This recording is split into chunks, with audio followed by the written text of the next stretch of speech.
Hello everyone, it's the Purchaser again.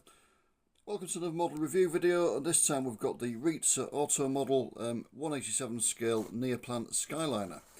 This is the second of three 187th HO scale models I'm going to review. For the time being anyway, I might do some more in the future. The first one that I've already filmed as I'm doing this is the Neoplan Megaliner, also by Rietze. And I should also have another Skyliner, but one of the older versions of it by Güglingen. That's been ordered. It should be here before much longer as I'm doing this review. Filming this at the end of November 2024. But today, as I say, I've got the Rietze Neoplan Skyliner. So we'll take it out of the box and we'll see what we've got. As I commented on the Megaliner review, the boxes on 187 scale stuff, very minimalistic indeed. They're only about as big as the model that's in them. The little shelf underneath, you can just about see there, has got the mirrors in it that you can put on as separate fittings.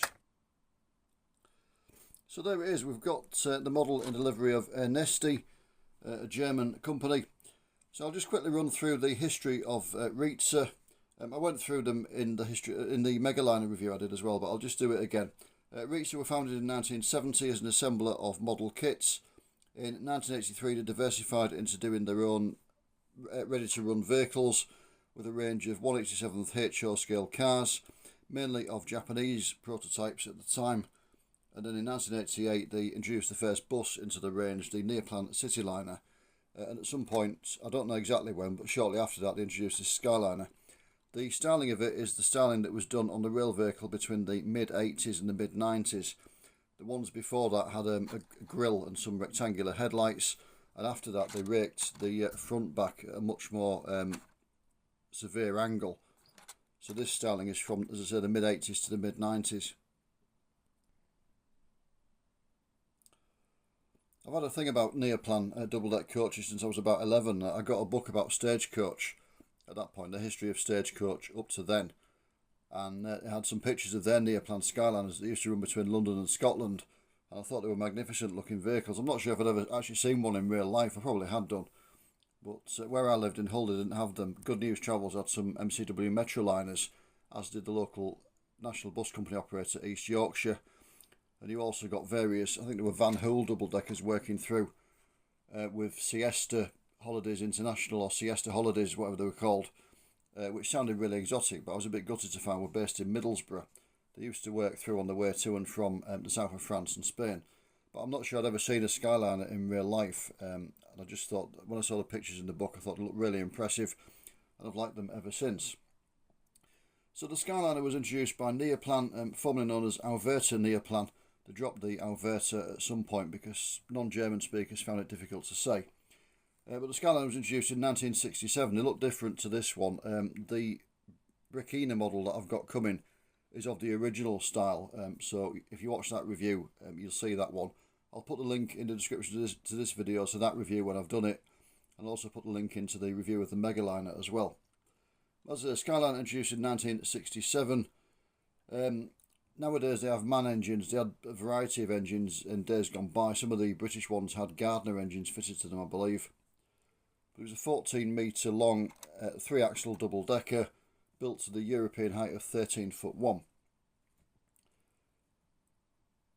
They found service in various parts of the world: mainland Europe, the UK, the US, Japan, South Korea and Africa, and probably other places as well, but they did spread across much of the world. This is a left-hand drive one, so it's, as I said, a model of a German one, Ernesti of Germany. So Ernesti were formed as a coach hire company. They also operated scheduled bus services. They were founded in 1934 in a town called Güglingen in Germany, about 47 kilometres north of Stuttgart. They're still on the go to this day, I believe, doing, as I say, coach hire and scheduled bus services, so they are still running. I don't believe they use quite such a complicated livery anymore. The graphics have been simplified a bit, I think, from looking at some pictures.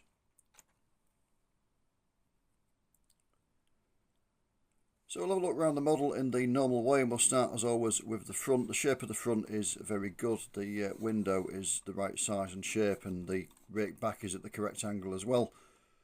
There is a bit of a mark on it there. I'm not quite sure what's caused that, if it's a scratch mark or if there has been a separately fitted windscreen wiper. A lot of these vehicles had a windscreen wiper on the upper deck front window as well as the lower deck, but I can't see any evidence of any on there. So I think it is just a mark, just general wear and tear. The between decks panel, as you can see, no destination blind on this one, as there wasn't on most of them in real life. You've got the operator's fleet name there. The windscreen looks about the right size and shape as well. That's pretty good. There are no wipers on it, but it still looks quite reasonable. And the lower front panel looks good as well. The lights are a decent shape. There is an attempt to try and make them look like glass. And the front bumper as well is a pretty good shape. Turning to the near side, again, it's not bad. This is a plastic model, as most HO models are. There's very few die casts in HO for some reason. They tend to make them out of plastic. But yeah, it looks pretty decent. The door, you can see the handle there, the outline of the frame and things like that, all nicely modelled. And yeah, it all looks pretty good. Again, the middle door there, there's a door there which I believe in real life went to the luggage compartment. The wheels look quite nice. They've got the plastic sort of wheel discs on them, as the real thing would have had. The tyres on this one are plastic. They do look a bit plasticky as well. They sort of look plastic. They might benefit from being toned down a little bit.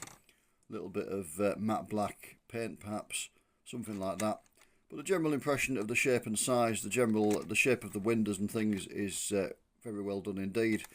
The tinting on the glazing is about right. A lot of manufacturers either get it too dark so you can't see the interior, or get it too light so it looks a bit silly. But this is about right.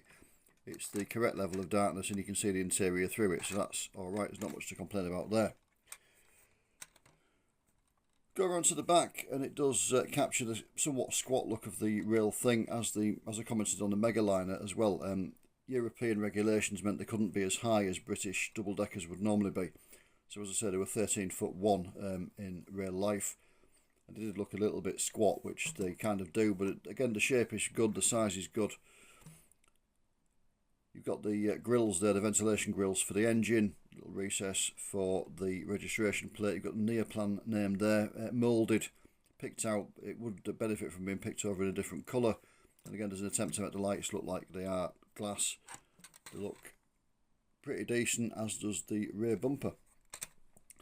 Round to the offside, very similar to the near side. You've got another door to the luggage compartment there. You've got the vents. But again, the general impression of size and shape is pretty good, it has to be said. Looking at the roof, you've got these things which in real life were sliding ventilators. They don't slide on the model, but they look reasonable. And apart from that, the roof's quite simple, as it was in real life on these vehicles. And turning it over, the underside is moulded in black, which is good. If you happen to model it sitting on a hill or something, you haven't got a bright colour shining at you from underneath it. But the detail's pretty good. You've got the steering linkages on the front axle there, the spare wheel, various air tanks and things.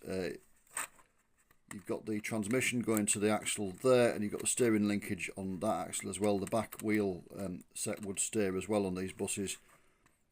And yeah, there's quite a level of detail there. It's pretty good. Going to the interior, you can't really see it because it's all moulded in black and it's behind tinted glazing. It would benefit if you could get the bus apart from, again, painting it just to bring the detail out, as indeed most model buses would benefit from. But yeah, it all looks quite good. The seats are a decent shape. As you can see, there's some attempt to do some moulding to make them shaped as well. Driver's cab's got its driver's console and steering wheel there. And it does all look pretty good. It would, as I say, benefit from just being painted to bring the detail out. All in all, it's a nice model. Unfortunately, with these, they don't look very good stood next to 176 ones because they are significantly smaller. It doesn't sound a lot between 176 and 187, but actually these are a lot smaller than 00 gauge 176. And they do look a bit daft standing next to them, which is a shame. But, you know, that's how it is. They are nice models. So how much will one cost you if you want to get one? This was a bargain, which is why I've got it. Regular viewers will know that I never pay more than I need to for my models. And this was £12.95 with free postage off eBay. So I can't complain with that. As you can see, it has got a little bit of damage to the front, as I mentioned earlier. But apart from that, it's more or less spot on. So yeah, £12.95 including free postage. I had a look, again I'm filming this at the end of November 2024, so I had a look on eBay for the purposes of the video.